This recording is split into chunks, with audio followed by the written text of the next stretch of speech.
Selamat pagi anak-anak, kembali kita berjumpa untuk belajar bersama tentang teknik pemesinan gerinda. Bagaimana kabar kalian? Saya harapkan kalian dalam keadaan sehat walafiat. Anak-anakku yang saya banggakan, seperti kita ketahui bersama bahwa ketika kita melakukan penggerindaan itu tujuannya adalah untuk mengikis atau menghaluskan benda kerja. Alat yang dipakai yang untuk mengikis itu adalah roda gerinda. Roda gerinda di sini tersusun atas beberapa unsur. Yang pertama, unsur roda gerinda adalah butiran asah. Jadi roda gerinda itu terdiri dari butiran-butiran halus. Yang pertama, butiran tersebut adalah aluminium oxide, aluminium oxide atau oksida aluminium. Butiran jenis ini termasuk jenis butiran yang paling lunak dibanding butiran-butiran yang lain. Biasanya dipakai untuk menggerinda baja, besi kasar, besi tempa, dan lain sebagainya.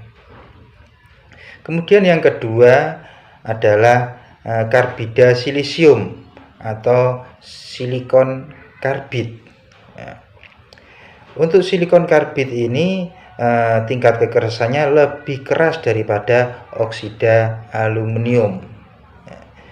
Biasanya dipakai untuk menggerinda besi tuang, kuningan, tembaga, perunggu, aluminium, dan lain sebagainya. Berikutnya yang paling keras itu adalah intan atau diamond. Untuk jenis ini biasanya dipakai untuk menggerinda keramik, kaca, marmer, dan lain sebagainya. Selanjutnya nanti dalam klasifikasi butiran asa ini memiliki simbol-simbol.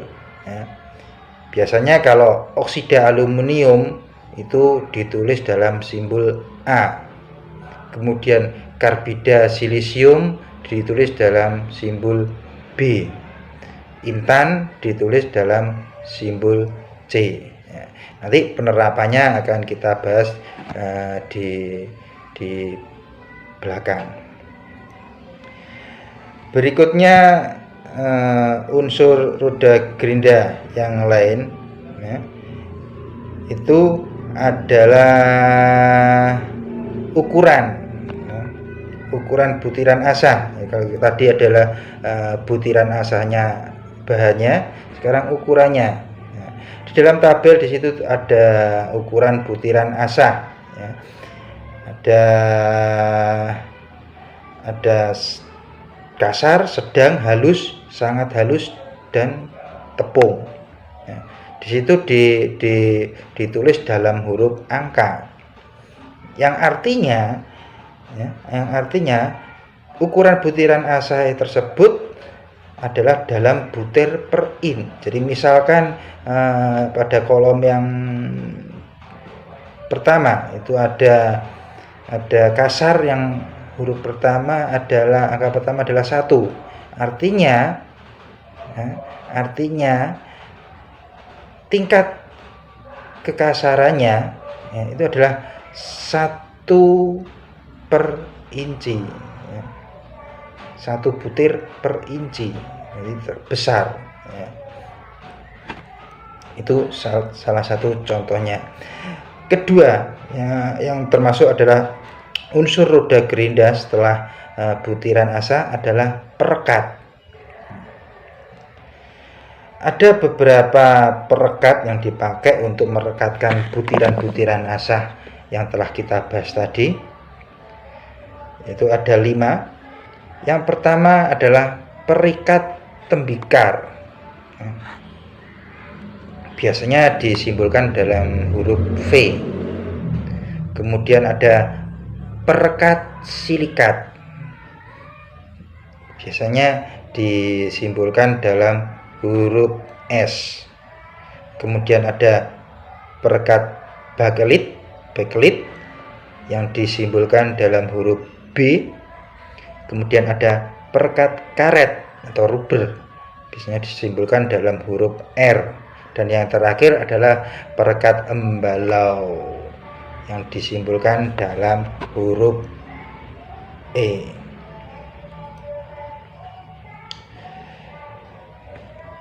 Kemudian kita lanjutkan tentang kekerasan roda gerinda. Setelah kita bahas tadi dua unsur pembentuk roda gerinda, yaitu ada butiran asah dan perekat, yang kesemuanya itu akan memunculkan sifat keras pada roda gerinda.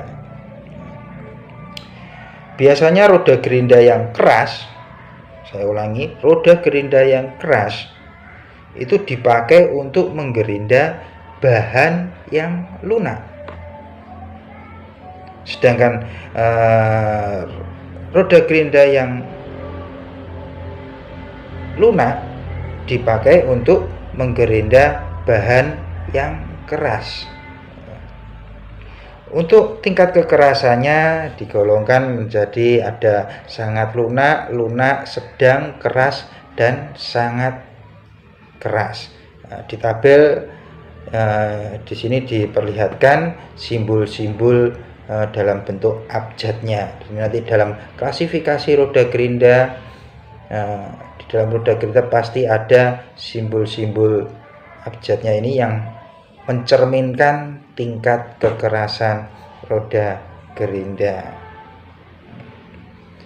Berikutnya kita akan melanjutkan ke yang paling penting, yaitu klasifikasi roda gerinda. Ketika kita mau membeli atau melakukan penggerindaan, kita harus tahu klasifikasi roda gerinda yang akan kita pakai tersebut, sehingga roda tersebut cocok dengan apa yang akan kita gerinda. Kita ambil contoh, di sini ada sebuah roda gerinda dengan ukuran 300 x 50 x 125. Kemudian ada simbol 38A36L5VBE. Apa artinya? Yang pertama, simbol tersebut memiliki arti ukuran diameter luarnya 300. Jadi 300 angka yang pertama tadi itu menunjukkan ukuran diameter luar roda gerinda dalam milimeter. Kemudian 50 itu adalah tebal roda gerinda, dan 125 adalah diameter lubang poros. Di roda gerinda dalamnya ada lubangnya, diameternya itu adalah ditunjukkan 125 kalau menurut simbol atau identitas roda gerinda seperti contoh. Berikutnya 38 di sini adalah kode pabrik.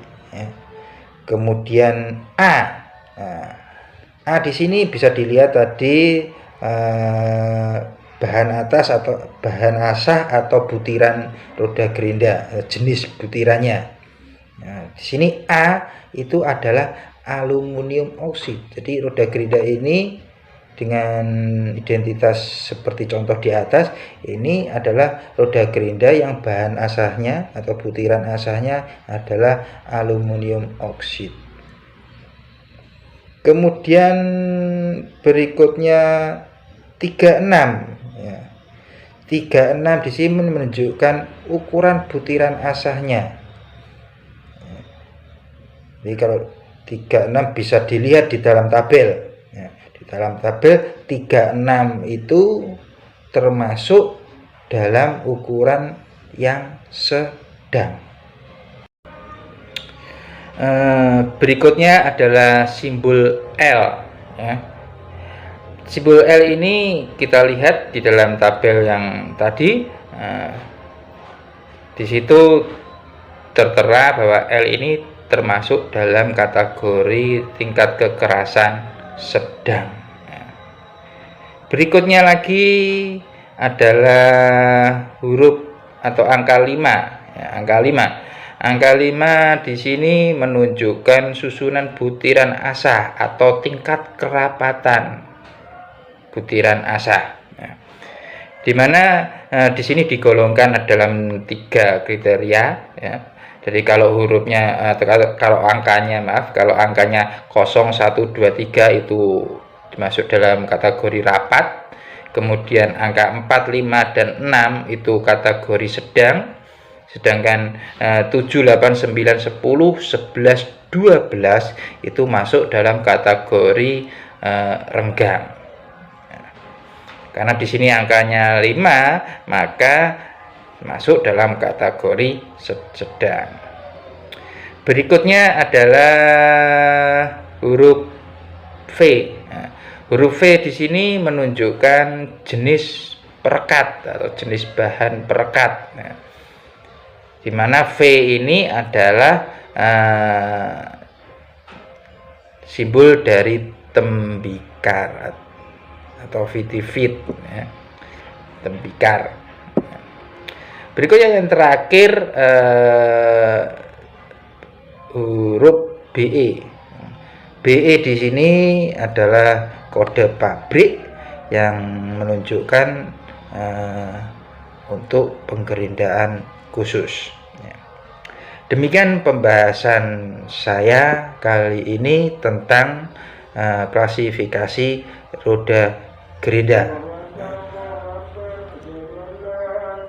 Terima kasih.